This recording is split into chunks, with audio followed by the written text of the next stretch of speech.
I'm Geoff Coughlin. I am a training consultant.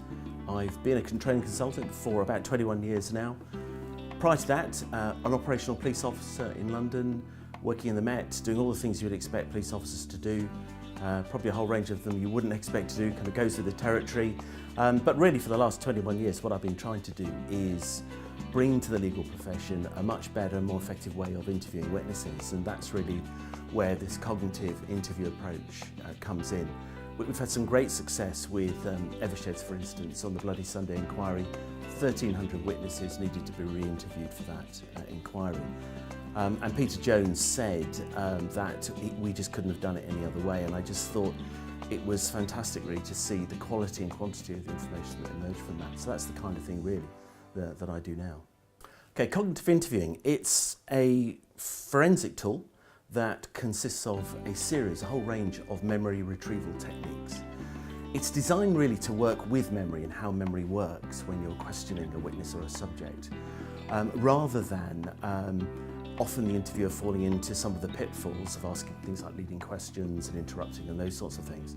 So really what you're doing is enabling the witness to try and be back in the there and then, remembering the there and then, rather than sitting in the here and now, talking about the there and then. That's quite kind of an important mindset to bear in mind with it, really, and that's really what it is. Yeah, emotion's really important for lawyers and barristers, primarily because it's a whole section of recall that they're looking for. All memory is carved up amongst visual, emotional and auditory recall.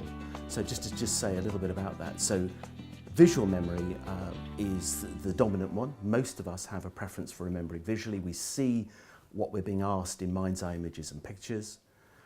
Emotion is fundamental because there are all sorts of facts and elements of the recollection that are only going to come about and only going to emerge subsequently if we can enable a witness to be back there and re-experience those. So we're really trying to get them to talk about what was going through their mind, what were they thinking about, that kind of thing. It will access that kind of emotional recall.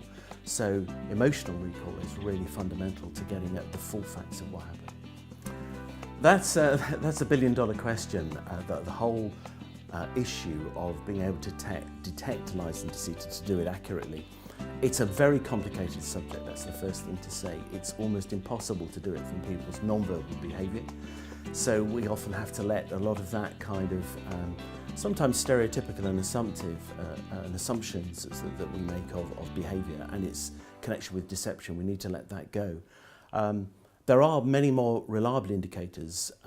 Nothing is absolute, but there are some good indicators, and liars tend to do all sorts of things, which we cover in detail in the book. But the simple fact is that, as we've said, there are all sorts of facts that are only going to emerge if our witness re-experiences those, considers exactly what it was like for them, how they reacted and what was going through their mind and all those sorts of things. And they may be upset, but it's about trying to understand that and show some sensitivity, some basic sensitivity, and support refreshments, giving people a few moments to gather themselves. But many witnesses, in my experience, will be quite ready and prepared to move on and carry on when they're ready after a short break. So the key thing is not to stop the interview, but just pause and offer a little bit of support. Yeah, cognitive interviewing can be really effective on the telephone. Not least of which because you're not going to be susceptible to some of the drawbacks associated with meeting face to face. In a deception point of view, that's the important thing here, because there's very little that you can tell from people's non-verbal behaviour, their body language, that relates to deception. Almost everything that people have mostly heard about is unreliable as an indicator. So if you're forced on the telephone just to look at the voice, listen to the voice, listen to how people are giving you that information, the amount, the detail, where the gaps are, those kinds of factors. Certainly in Unlocking Memories, Cognitive Interviewing for Lawyers, the book, we spend quite a lot of time on that to give people some really positive indicators for the things they can look for and things not to pay attention to.